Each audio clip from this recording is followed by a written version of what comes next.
welcome to another episode of Gaming News Weekly, every Friday at 5 p.m. with your hosts, me, I'm Rich, and my intellectual friend Tabs. Say hello. Intellectual? Made me sound like a right Hello, everybody. I thought I was doing you a good service there. How rude. A few bits to get through. I would say a slow news week this week. For whatever reason. Maybe it's one of those weeks where we've not too many games coming through, not too many announcements, we're sort of in between times. But a few little pieces and bits we've found we could get through. But before we get into that, we're going to crack on as we do every single week by talking about what we've been playing this week. So, Tabs, why don't you tell us what you've been playing this week? I'm still recovering from the label intellectual. Makes me feel pretentious. But no, I appreciate it. You meant it in a nice way. This week I have been mostly playing Resident Evil, the GameCube remake, but actually bought on the PlayStation via the PSN, and that's on the PS5. So with the 25-year anniversary, was it earlier this week? I feel like it was Monday or Tuesday this week. Regardless, it was a perfect way to kind of celebrate and revisit that game. So started it with the missus and holds up really well, I have to say. We've done it on easy mode. We started it on easy mode, so we just wanted to kind of bam through it without too many hold-ups and crushing difficulty curves. And I have to say, easy mode's ridiculous, mate. I returned to a safe room last night. Barry has left me a note, and I've got some grenade rounds, which I don't even have a grenade launcher yet. I've got 2 magazine clips. What? Yeah, I know. And then there was 2 first aid sprays as well, I think. They just throw stuff at you. Wow. And graphically, is that upscaled, or is that just the original graphics? How does it look on the OLED? I presume it will be upscaled. I don't know the tech specs on that, but it looks good. The remake on the GameCube basically it was a mixture, I think, of pre-rendered backgrounds. I recall, and then the character model. Yeah, and proper 3D character models with some interactive 3D objects. But because of the step up by the GameCube in terms of fidelity, they were able to blend them a bit more seamlessly than they have in the past in pre-rendered games like that. So it's aged really well. I mean, as ever, the dialogue and the acting and the voice acting is as hammy and crappy as ever. But that's part of its charm. So just enjoying crunching through that this week, and we'll come on to it in one of the news articles as well. But I have bought a new console, Rich, but we'll leave that to dangle. Interesting. In front of the Arcadians. But tell us about. Go on. Just before we leave that one, I seem to remember the GameCube remake of Resident Evil, the pre-rendered parts of it. They really upped the game on that, which really helped blend the properly rendered stuff and the pre-rendered stuff. It really helped blend them together, I can sort of remember that now. But anyway, in terms of what I've been playing this week, I haven't actually played a single game this week. I wasn't really feeling it with any games this week. Just wanted some break from it for whatever reason. And I'm sure I'll get back to it at some point. Valheim, obviously neither of us played it this week. I think that's on the wane, I would say, a little bit now. Whether it's sort of run its course, I'm not too sure. I think we've got a little bit left to do to complete the sort of story mode of the game, but we've not been back to that. I think I'll probably be going back to Horizon when I get back gaming again. So that's it. Quite a short gaming week for me. So let's get into the news, if you're happy to. I think, Rich, BArcadians, if you are listening, I know there's only a few of you, but please drop us a comment in the comment section and just let Rich know. Give him your love. I think he's had a busy, stressful week this week, and that's probably stunted your want and need to play games, hasn't it, mate? So absolutely, yeah.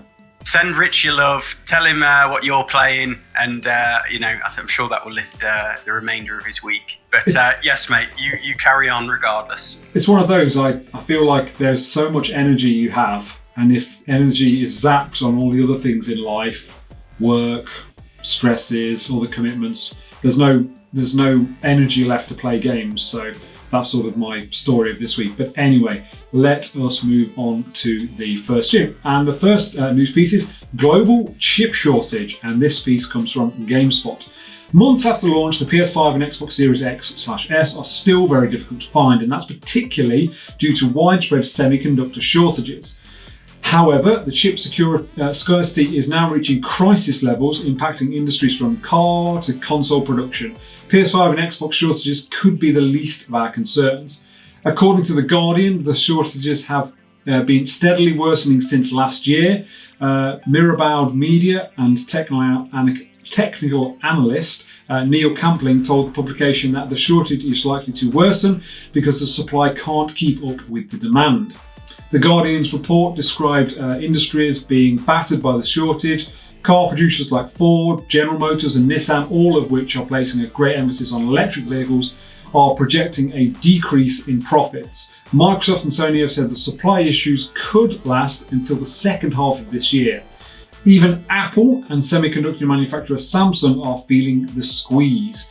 And this has been borne out this week because we've been frantically trying to get one of our good friends a PS5. He missed out on the first wave. He wasn't massively into it at the time, but we've been desperately trying to help him secure one this week, and it's just gone nowhere. The stock will drop, very limited, and it's gone instantly, so it's been very difficult. So yeah, I mean, it's a worrying time in that respect. I think there's one of our friends shared a news clip today about that we need to produce more chips outside of sort of the Far East so that we can, move it more in-house and maybe have that under our control a little bit more. But yeah, it looks like a bit of a worrying time in the minute. It looks like the shortage of consoles, both PS5 and Xbox Series X, is going to be with us for a while. What do you make of this, Tabs? Yeah, I think we'd mentioned in a previous Newsweek that President Biden, I think, has launched some sort of investigation into the production issues, looking, at the chain of supply and demand and where we're going wrong with it.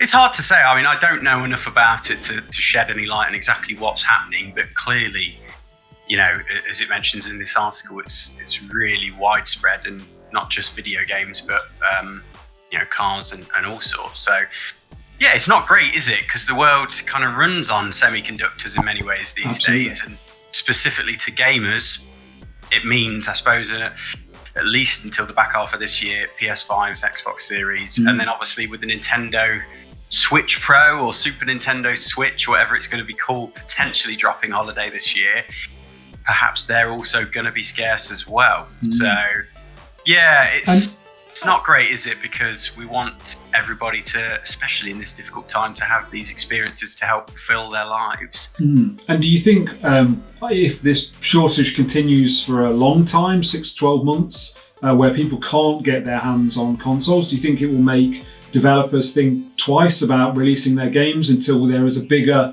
install base? Like we're expecting some big titles this year, Horizon Forbidden West for being one, for instance. Do you think that will make them think, actually, let's put that in the locker for another 6 months and we'll wait till we've got a bigger install base? I think that'll be a factor, because yeah, absolutely. I suppose more for third parties, for independents, it's probably going to be one where they'll go, oh, let's move this date a little bit onwards so we can cash in on the hype. I think for first parties, the likes of Sony and Microsoft are probably more bothered about just showing a consistent pipeline of product, because they want to keep that hype going. They think of it probably more, long-term, more grand scheme. But certainly, yeah, if you were launching it as a smaller company, a third party, an independent, and you kind of missed, because the install base just isn't there to support the product, and you miss that kind of hype around it, it dies off. You're potentially missing out on a window of opportunity there, aren't you? So it will definitely have an effect, I should think. The thing is, it's COVID, isn't it? I think that's had damaging effect on so many businesses' workflow, if you like. So maybe this is kind of, it's probably COVID behind it. A lot of it, I would have thought, I don't know. But it's all come at a time where, it's a blessing in disguise for many who can perhaps push those deadlines a bit further into the future because of all these machinations that are causing issues. But suffice to say, I suppose it's setting expectations, isn't it, amongst gamers, that I don't think there's a future in the near term where getting our hands on these cutting edge tech and brand new games is going to be that easy. But we'll keep trying, won't we, Rich? We'll keep trying with the PS5 Absolutely. our friend Bob. Fingers Absolutely. crossed this weekend might come good for us. Yeah, I really hope so. Right, do you want to move us on, Tabs? Yes, so story number 2, PlayStation Store closures afoot, ? Raises his eyebrow on the question mark. So this comes courtesy of Polygon. A report published Monday said the PlayStation Store for Sony's PlayStation 3, PlayStation Vita and the PlayStation Portable will close for good in July and August, making digital copies of the games for those platforms unavailable for purchase from then on. The Gamer, citing unnamed sources familiar with the matter, said the PS3 and PSP stores will close on July the 2nd and the PS Vita storefront will shut down on August 27th.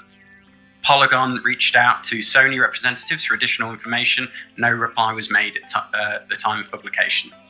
Vita and PS3 only games are, for now, accessible only through the PlayStation Store app on both units. Those platforms are not searchable from the PlayStation Store's website and haven't been available there since a not well-liked redesign in October.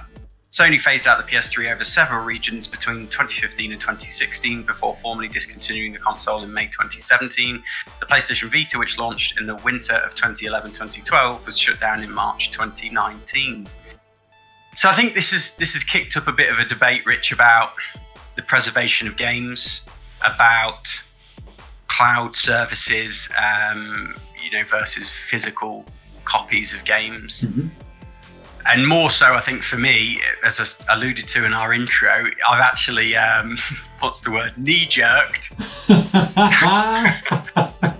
Tremendous level of knee-jerking, and I've bought a PlayStation Vita from eBay. So, yeah, I basically got wind of the fact that the Vita is somewhat of a favoured device for playing a lot of PlayStation classics. Because of its, well, at least in the original model, its kind of OLED screen that was nice and crisp, and that you can access a lot of the better ones, I think, via the PlayStation Store or its version of. So yeah, a burst of nostalgia, a little bit of like gamer panic just made me start hunting on eBay. I think I needed a distraction as well. So I now have a PlayStation Vita, the original model with the OLED screen. And I have to say, I was lucky enough. I've got one in a really good shape. I thought I might get shortchanged on that front. I was going to say, I assume it's a second-hand one.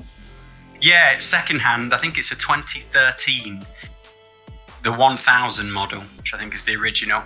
Shorter battery life than the later 2000 model, I think it's known as. Mm-hmm. And perhaps not quite as usable in terms of its design, I think. Leads to hand cramps a little bit more. But I really wanted the OLED screen. And it certainly lives up to my expectations. So, yeah, now I've just been. There's complexities. It's almost as bad as the BArcade project, mate. In terms of downloading games and jumping through hoops. I've found you have to buy some games on the PC PSN, and then download them on the Vita. Other games are available directly via the Vita storefront. How weird. Luckily, I know. And luckily, I've also been able to. I've had like a download list of all of the games I've bought in the past. I bought like Final Fantasy 7, 8. I even bought Silent Hill.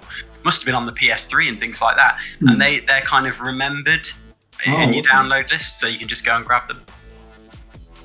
So yeah, that's exciting. And I don't know yet if other BArcadians want to get back into the PS1 era, PSP as well. I think you can buy some games and a couple, Rich, which I thought you would have been excited about. There's like a Metal Gear Solid HD collection you can buy. Oh yeah, get that down. So you get the original, you can get Sons of Liberty, you can get Snake Eater, there's Peace Walker, which I've never played. I might look at that for the PSP. Yeah, I think I had Peace Walker. Did you? I think, don't quote me on this, is that the turn-based one? No, I think that was something else entirely. But I quite like that, incidentally.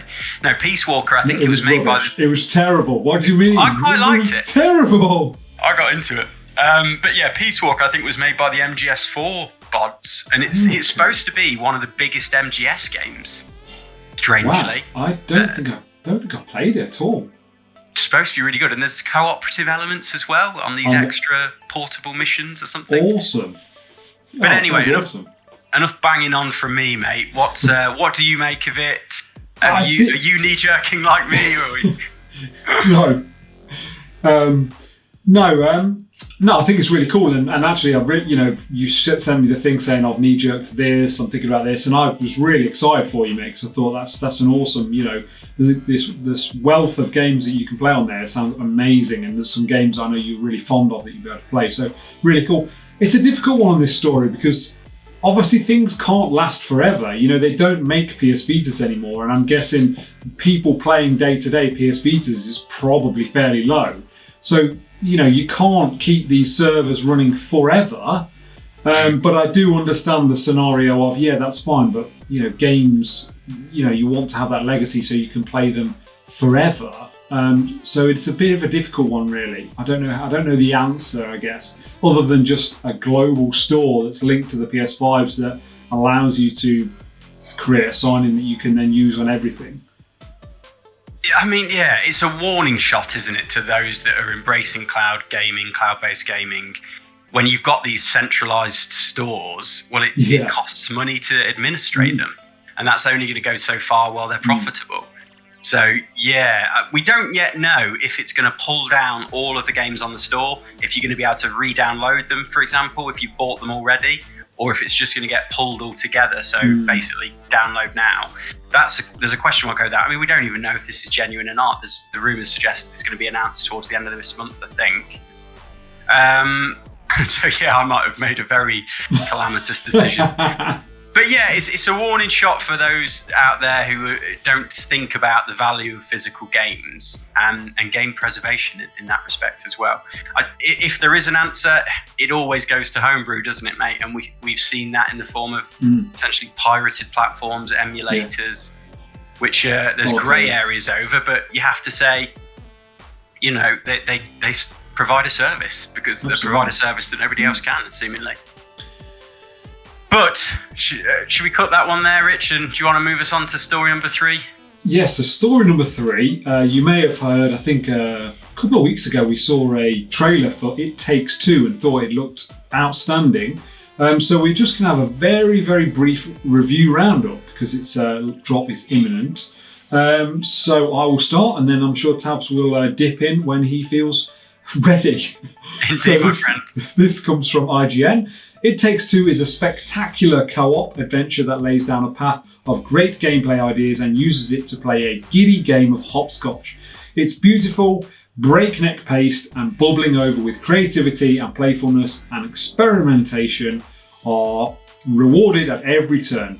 If you have any kind of co-op partner in your life, be that spouse, friend, sibling or other, even a child, though the themes might be too mature for them, It Takes Two is a truly joyful trip you really need to take together, and that's giving it a 9. So that's a glowing report there.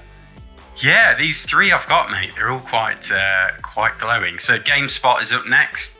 It's impressive stuff. It Takes Two is the best 3D platformer I've played since Super Mario Odyssey, and like that game, it has a flair for variety.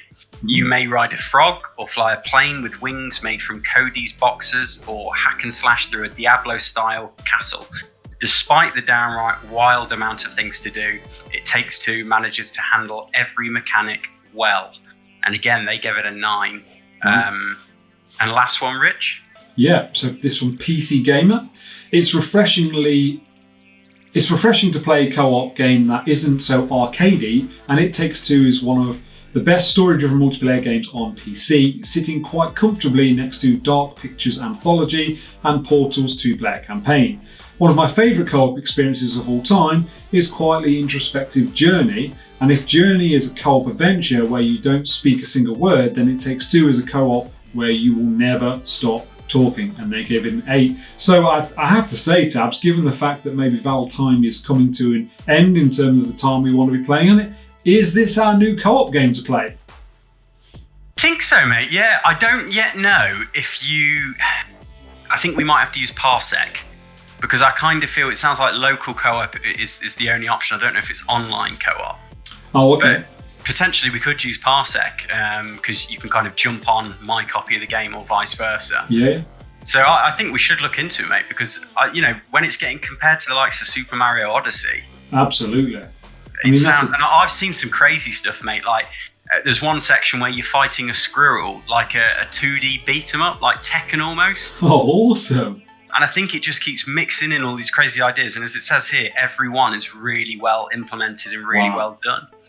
So I'm really, I wanted to put this in because in lockdown, these sorts of gaming experiences flourish because, people are crying out for ways to connect with one another and enjoy their time at home. So I thought this was a great one to shout out. And Joseph Fares, I think that's how you pronounce his name, he's a bit of a controversial one because from his past history, but certainly what you can say is all of his endeavors in video games are so creative and so ambitious, and I think it's lovely that he's got he's had a space to express himself. He hasn't been shut down. I don't think he's always hit the nail on the head with his games, but this one clearly has. So yeah, on our tiny little YouTube channel, I just wanted to raise a flag for him and give it a go, BArcadians. If you've been looking at it, let us know in the comments if you are playing it, and maybe Rich and I will join you next. Absolutely. So it's time to do everything else, and I'll be honest, it's still on the ground. So I'll take us away with everything else. So is it thinner than my hairline, Rich? Possibly. Microsoft reportedly buying Discord for $10 billion. I mean, what is going on at Microsoft? Yeah, that is crackers, isn't it? I'm sure I heard a rumour this week about more potential game developing, studio purchases. I'm not sure. Maybe that's bull, but I'm sure I read something. Crazy. Nintendo Switch Pro reportedly launches later this year and uses NVIDIA chip for 4K upscaling. Ooh, DLSS talk as well, I think, Rich, from what I saw. I knew as soon as I put that in, Tabs will definitely say, I said this was going to happen. Nostradamus or Tabstradamus strikes again. We'll wait to hear on that one. And finally, Lando Norris, famous Formula One driver, famous for streaming on Twitch and playing lots of games, including racing games, has actually said in an interview that video games and streaming is actually getting more people interested in Formula One. So that's very interesting. Yeah, I love this kind of, it's a theme, isn't it? Cross-pollinating different industries, I find, computer games. Ever since The Witcher on Netflix kind of took off, since then we've seen a bit of a trend, it feels like, where gaming isn't this shunned subculture anymore. It's now it can be part of a mainstream conversation. So it's actually cool to play games now. Like when we were, I remember growing up and we would play games. We almost spoke about it in like hushed tones because you didn't want to be like, oh, that's lame, you goons. But now it's so widespread. It's it's cool to play games now. Yeah, it wasn't a badge on your reputation in the past, was it, mate? I remember that English project where we had to come up with a band name and we ripped off Resident Evil. We did indeed, and nobody knew. Nobody knew, but they would now. They would now, yeah. Anyway, that is it for this week's news show. We really hope you've enjoyed it, and if you have enjoyed it, give us a like. It really helps grow and support the channel. If you're new here and you have enjoyed it, subscribe to the channel and become a BArcadian today. But I think that's all we've got time for this week. Another one for the archive. Stamped and completed.